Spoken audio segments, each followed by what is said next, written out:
Hello friends, welcome back to our channel. If you want to connect maps to your Nissan Rogue, you might be wondering why navigation doesn't automatically appear on your car's screen.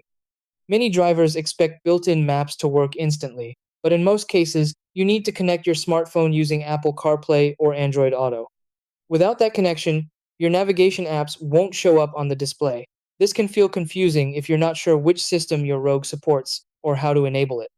The good thing is that once you set it up correctly, you can use Google Maps, Apple Maps, or other navigation apps directly on your car screen, making your driving experience much easier and safer.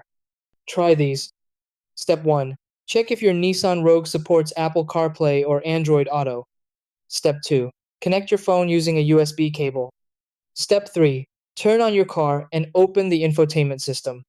Step 4. Allow permissions on your phone for CarPlay or Android Auto. Step 5. Open your preferred Maps app. Step 6. Start navigation and view directions on the car screen.